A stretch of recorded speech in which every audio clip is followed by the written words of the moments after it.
Cameras ready, prepare to flash.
Cameras ready, prepare to flash.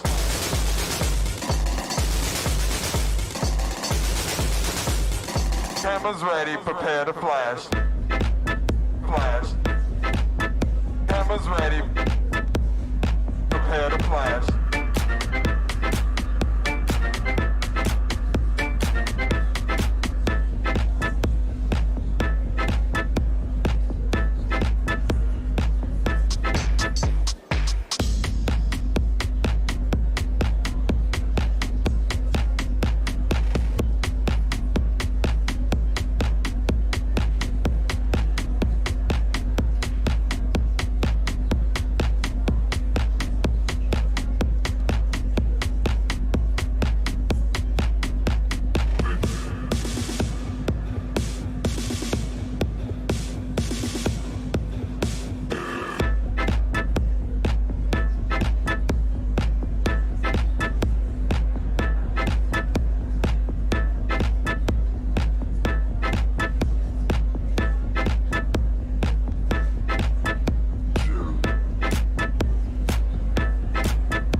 Cameras ready, prepare to flash.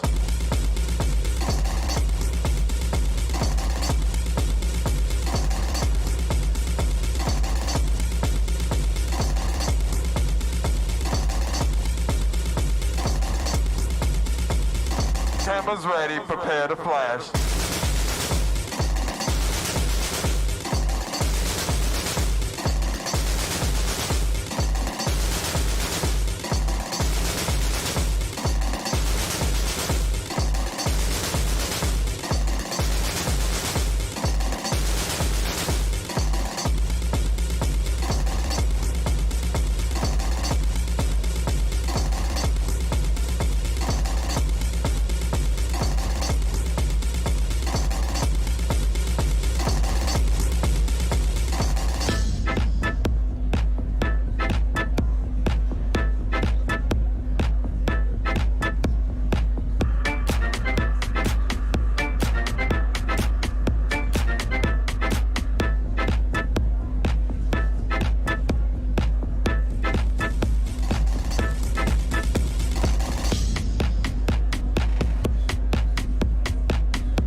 Cameras ready, prepare to flash.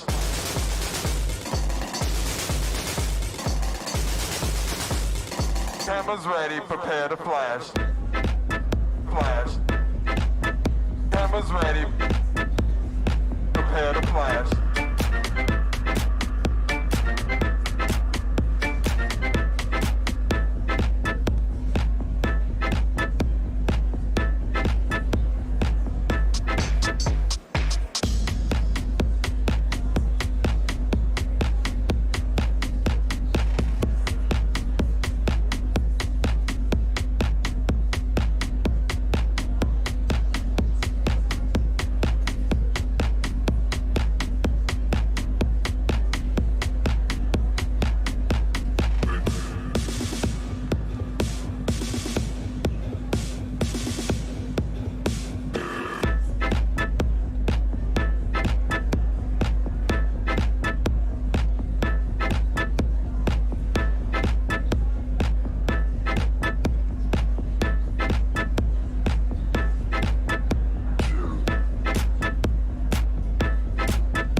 Cameras ready, prepare to flash.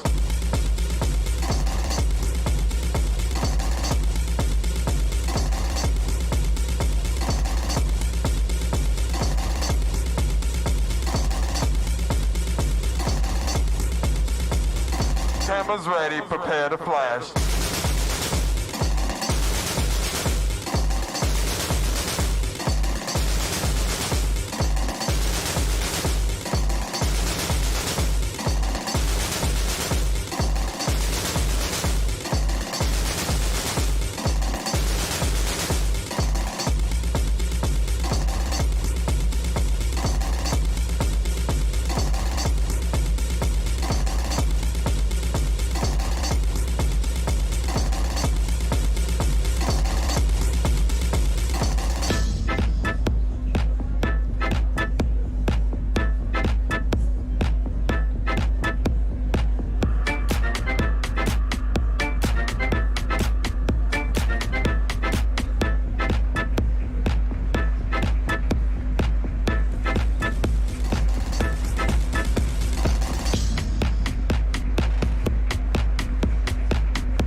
In Nepal, we grow up with a culture that is about love, compassion, and action. This philosophy is something very profound in remote areas. It's about balance between human and nature.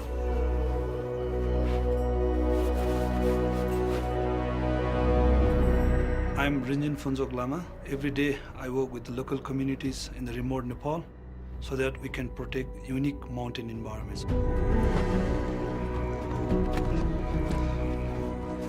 The pressure on wildlife is increasing more than before. Definitely there's an impact of climate change in terms of rainfall and snowfall. Human encroachment into the habitat, the illegal hunting, these are constantly putting pressure on the wildlife and the habitat. No leopard, female or young juvenile, 38, 50 meter. We aim to document what we have in terms of biodiversity. It can be plants, animals, birds. This helps us identify the priority areas with a goal to protect what we have and to restore the declining populations.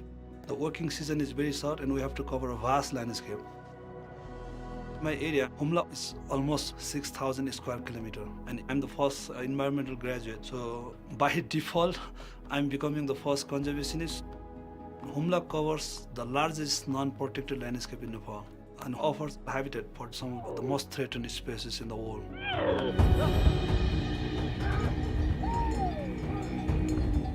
In the remote mountains, livelihood has always been the priority. For example, livestock husbandry being one of the primary source of livelihood. When you have a livestock get killed by some carnivores like snow leopard or wolf or jackal, people suffer huge loss. They kill the culprit animal. There has to be balance between wildlife conservation and the community needs. The first thing is we need trust that we are doing something good for local communities. They have to be empowered to take part in the process. I share similar culture, same religion. This is something that really helps. Rolex Award is that component that helps me with a long-term vision. We have a plan to support the communities with livelihood diversification and also build predator-proof corral and light deterrent devices.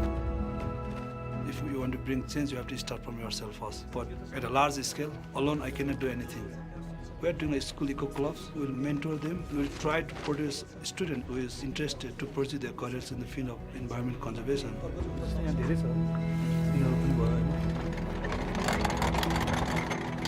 In life, one should have a passion and the feeling of adventure. I really want to follow my passions, and that is what my work offers me every day.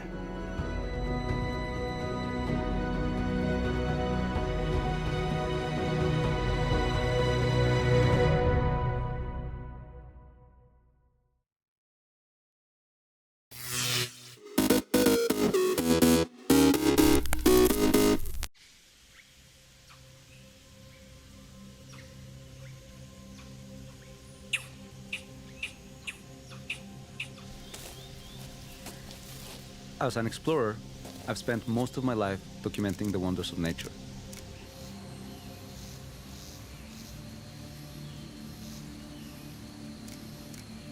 Adventure is part of my daily routine. I think about documenting beautiful landscapes, listening to the water, the wind, the birds, and connecting with the nature that's around me. I love my job. Adrenaline is always present from the moment you leave your house, pack your key in the car, and start your trip to the final destination. Your senses are focused on one objective. Pushing yourself further and enjoying every stop along the way.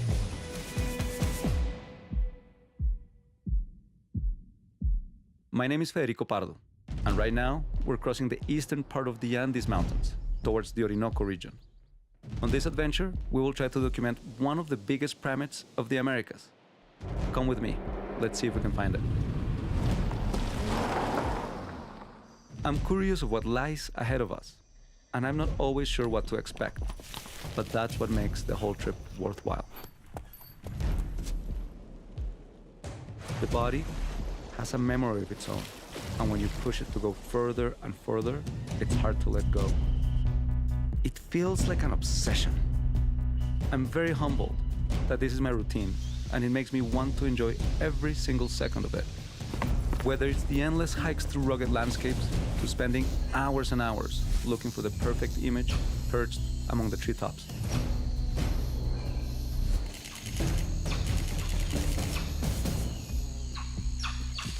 This is what I live for, and this is what keeps me alive. I'm constantly seeking to push my limits and be amazed by nature's secrets. And that's the great thing about adventures. Anyone can pick their own. It all depends on how willing you are to get out of your comfort zone.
My name is Marco Pecorari and I'm the director of the MA in Fashion Studies. The student had this amazing opportunity to work in the archive of Versace, where different souls of the brand Versace are living, not only Gianni Versace but also Donatella Versace. Initially we started with the idea of an exhibition which was held in 1986 by the Palais Galliera. It was the dialogue between the work of Gianni Versace and the work of Donatella Versace, who at the time was not only working with Gianni, of course, on fashion design, but she was already in charge and responsible for the image production of the brand. So our brief was to create a dialogue and a conversation between two couples of garments, one that was designed by Gianni and one that was designed by Donatella. And so we were asked to really connect these garments, see what was different, what was the same, what we could draw from one to inspire the other and vice versa. Our two pieces, one is a drapes piece, like this pink one, and then another one is a metal mesh piece, so like this. And so we found with these two garments that they really personified and gave a lot of power to the wearer. And so what we wanted to do was take historical figures, and we created stories around those two ambassadors, if you will, for Versace, wearing the garments and what that garment means for that character. If I were able to talk to Gianni now and ask him questions now, it would be a long conversation for sure. I would have a lot of questions for him. But I really would like to talk to him about his inspiration coming from mythology and how his affinity for mythology and history and the idea of Medusa, how he kind of sees that represented in a contemporary woman. I think it would be really important to kind of get to talk to him now about how his ideas of femininity and power and strength have evolved and how they were really informed by Medusa. So my time in Milan was interesting.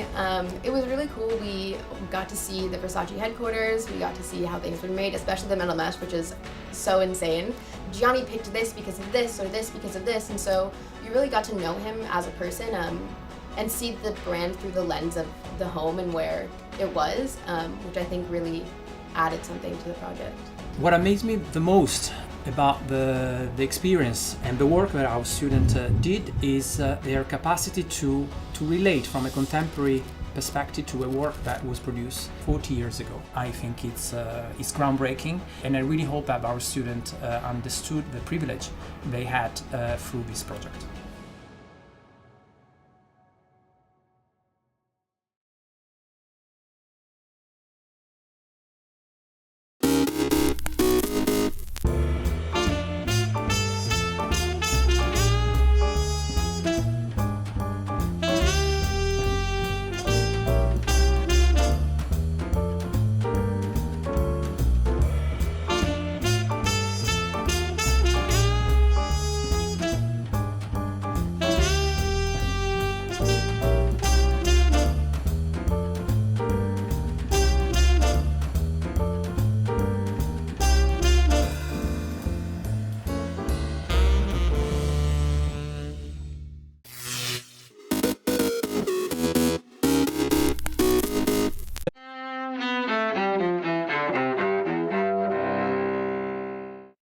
And I think in the final analysis, it depends upon what we do here. September 26, 1960. Millions of Americans tune in to watch presidential candidates debate on television for the first time. Squaring off in Chicago, Massachusetts Senator John F. Kennedy, the Democratic candidate. I think we're going to have to do a better job if we are going to meet the responsibilities which time and events have placed upon us. And the Republican candidate, Vice President Richard Nixon. Because we are in a deadly competition, a competition not only with the men in the Kremlin, but the men in Peking. Viewers give Kennedy, tan, fit, rested, the edge over an exhausted Nixon, whose poor makeup job fails to ease his 5 o'clock shadow. Kennedy narrowly wins in November, a sign of TV's growing influence on politics. 1980. Cuba's government abruptly closes Mariel Harbor, ending a massive wave of refugees to the United States 5 months after it began. Known as the Freedom Flotilla, the refugees traveled in small boats from Fidel Castro's Cuba to Florida, overwhelming U.S. authorities. 1898.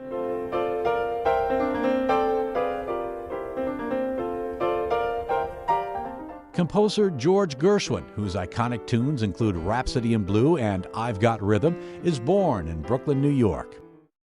1888. T.S. Eliot, regarded as one of the great poets of the 20th century with his work The Wasteland, is born in St. Louis. Eliot won renewed fame when composer Andrew Lloyd Webber used the poet's words as the basis for his hit musical, Cats. 1981. Serena Williams, a star player in women's tennis just like her older sister Venus, is born in Saginaw, Michigan. And 1957. In New York, the musical West Side Story, a Romeo and Juliet tale with a Big Apple background, opens on Broadway. Today in History, September 26th. Tim McGuire, The Associated Press.